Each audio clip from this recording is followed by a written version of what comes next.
Little Redhead, a Hillbilly Fairy Tale. T'other day I saw that nice little girl Bridget who lives in the yellow farmhouse just past my cousin Skeeter's place, and I remembered how maybe last summer or summer before she had a close shave with a nasty varmint. Bridget is just the purtiest little thing you ever did see, with red ringlets and bright blue eyes and feisty freckles.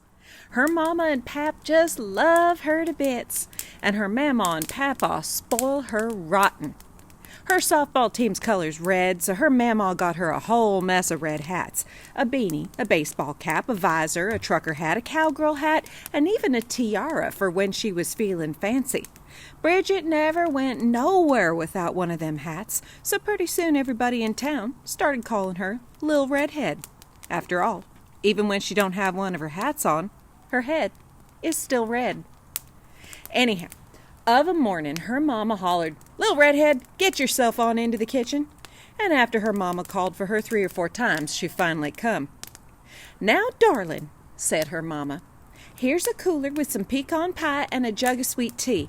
I need you to take these round to your mama because she is bad sick and needs to be cheered up. Mind your manners and tell her I said howdy. Go straight there and no lollygagging on the way, or you'll trip and break your neck, or worse, you'll break the jug, and then your poor mama won't get a sip of sweet tea." Little Redhead promised not to act a fool and hit the trail. Her mama lived way back in the holler, about half-hour's walk from the farm. Little Redhead trotted along, making sure not to wander off the road. She was just passing Uncle Abner's place near the crossroads when she heard something rustling in the bushes. And that was when she saw a nasty old wolf pop its big shaggy head out. And that wolf started talking. "Howdy, Little Redhead," said the wolf. Little Redhead suspected she was in a tight spot. She knew that wolves is wicked, especially talking wolves, but she didn't let her feathers get ruffled. Just yonder in the fields, at least 20 rednecks was out plowing and planting corn. One holler from Little Redhead and all them fellers would come running and skin that wolf alive. That was why the wolf wouldn't come out of them bushes. Little Redhead figured that if she played dumb, she just might get herself out of this fix. "Thank you kindly, Wolf," said Little Redhead. "Why are you out and about so early?" "I'm going to see Mamaw." "And what you got under that there checkered cloth?" "Mamaw's laid up, so I'm bringing her pecan pie and sweet tea we baked yesterday, and it'll help her get fit as a fiddle in no time." "Little Redhead, where does your mamaw live?" "Down by the creek under them 3 big oak trees, just past where the moonshiners keep their big copper pot. I bet you know the place," said Little Redhead. Now, you might think that this young'un was being entirely too chatty when it come to telling strangers where her people lived and where moonshiners kept their pots still. And you'd be right if she hadn't been fibbing to that rotten old wolf to throw him off the scent. You see, Little Redhead don't got all them hats just for fun. She needs that many to hold the amount of brains she's got. That rascally old wolf didn't suspect a thing and thought to hisself, "That little girl and her granny will taste gooder'n grits if only I can get hold of 'em." "Listen up, Little Redhead," said the wolf. "Y'all need to look yonder at them purty flowers growing everywhere.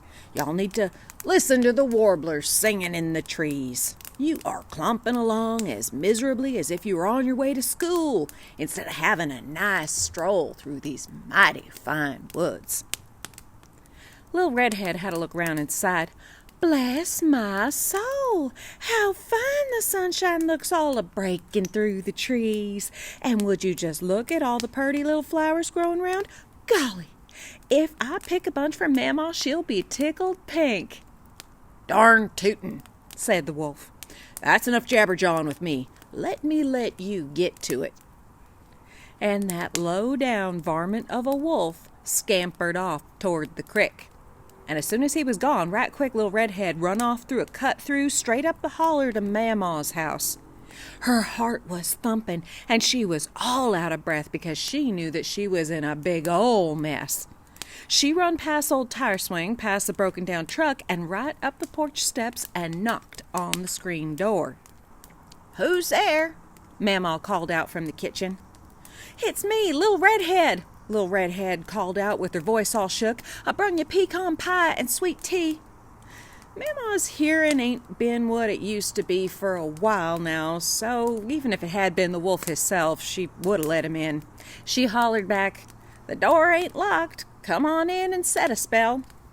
Little Redhead scrambled on into the house and shut the front door hard behind her. "Mamaw, there's a wolf out there," the little girl shouted. Ordinarily, Little Redhead would have gotten a talking to about slamming the door and using her outside voice inside, but Mamaw could see the young'un was wore to a frazzle. So she put down the sweet potato she was peeling, wiped her hands on her apron, and went to the window.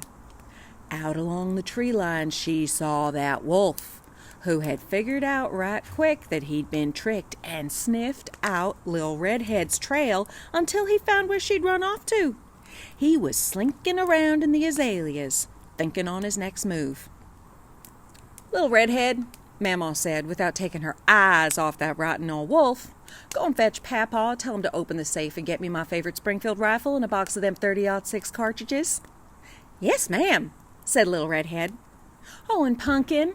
"Yes, ma'am." "Bring me my glasses, too. I think I left 'em with my knitting by the rocking chair." "Yes, ma'am," said Little Redhead. Well, Papaw unlocked the safe right quick, and soon enough Mamaw had her favorite Springfield rifle trained on that there wolf. The wolf saw that he was about to be humanely dispatched with a high-caliber ball of lead, and Mamaw only got one crack at him before he loped on off into the woods. "Butter my biscuits," Mamaw grumbled. "I only managed to nip his backside. I ain't what I used to be."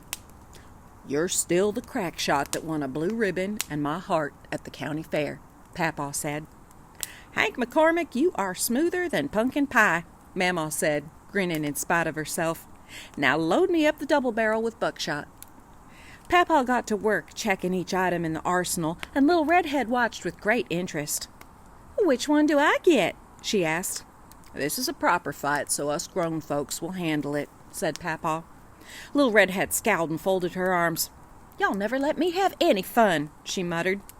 "This ain't fun, darling. It's home defense," said Mamaw gently. "But I tell you what, you can help us out quite a lot by helping Papaw lock up. That rotten old skunk of a wolf will be back, and we need to be ready for him." Mamaw loaded the shotguns with buckshot, while Papaw and Little Redhead went around the house and locked up all the storm shutters. Then Mamaw and Papaw stood guard while Little Redhead rounded up the chickens, who were madder'n wet hens about having to go into the hen house so early.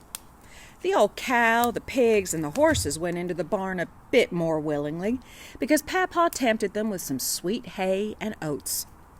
"Little Redhead, bar the door," Papaw said in a kindly way. Little Redhead put a big oak bar over the barn doors, and Mamaw snapped on the big iron locks to keep it in place. Now that wolf could bash himself against the barn all night and never get in. At last they were all locked up good, so they brought 6 or 7 loads of wood in by the fireplace, all the time keeping their eyes on the tree line at the edge of their land. There was no sign of the wolf. For now. That evening, Papaw and Mamaw and Little Redhead and the dogs was comfy cozy inside the house eating sweet potatoes and chicken and dumplings, but all the same things couldn't feel right. Somebody always had to be watching at the windows and listening for that ugly old wolf, because they knew he'd be back. That wolf was spitting mad. He spent the afternoon in the woods rolling around under a laurel bush and moaning, for his tail was powerful sore where Mamaw had nipped him with the 30-06. The wolf was mighty proud of his tail, and now it drooped funny and seemed like it would never be right again. The wolf also hadn't had a bite to eat for 3 days, and when critters is starving, they do some pretty crazy things. And so after a while, when he'd bandaged up his tail with birch bark and come slinking back toward the house, he didn't even think about trying to get into the barn or the hen house. All he could think about was how he wanted to gobble up Little Redhead and her Mamaw and her Papaw, even if they busted his gut. The dogs sat right up when they heard the wolf on the porch, and Papaw stepped in front of Little Redhead. The wolf come up on the porch and pounded on the door with his big, ugly paw. "Open up, Mamaw," the wolf said in a right sorry imitation of a little girl. "It's me, Lil Redhead." "Liar, liar, pants on fire," shouted Lil Redhead. "Well, shoot," said the wolf.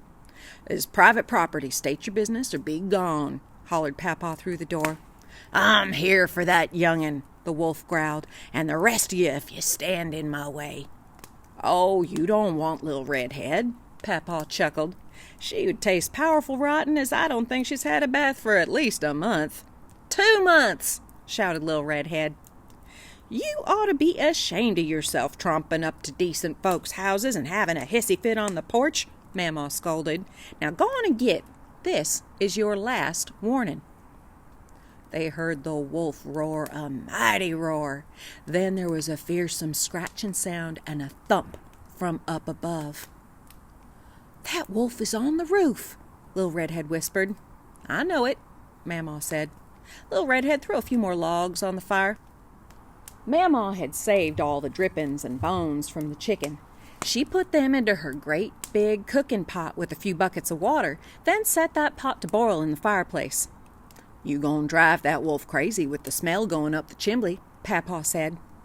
"That is my intent. I aim to whoop this wolf with his own belly," said Mamaw. Well, the smell of roast chicken went up the chimbley and into the nose of that nasty varmint, and his tummy rumbled so hard that the house shook like there was an earthquake, and directly that wolf was out of his mind with hunger.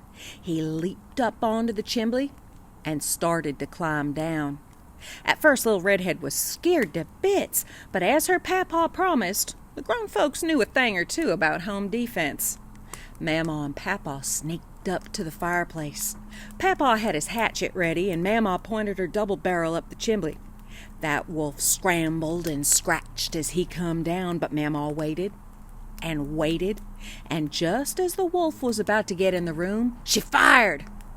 A blast of buckshot went right into that rotten old wolf, and his claws slipped off the walls of the chimbley, and he splashed face down into Mamaw's boiling pot. This was not a purty way to go, but I think we can all agree that the wolf did not get anything that he hadn't asked for. Everybody in the county was much obliged to Mamaw and Papaw, as that awful old wolf had caused trouble for more folks than you could shake a stick at. The only downside was that the house stunk of boiled wolf for at least a week, so Mamaw and Papaw went and stayed at Lil Redhead's house, and that suited Lil Redhead just fine, because she knew she couldn't be more safe and sound than when she was with her Mamaw and Papaw. From then on, whenever Lil Redhead or one of her brothers or sisters acted a fool, her mama would remind them about that bad old wolf and how young'uns can end up in a world of hurt if they don't have a lick of common sense. And then Lil Redhead would own that truly, when it comes to dealing with nasty, sneaky, low-down, rotten old wolves, some quick thinking, and an angry Mamaw holding a double barrel loaded with buckshot will indeed save your skin.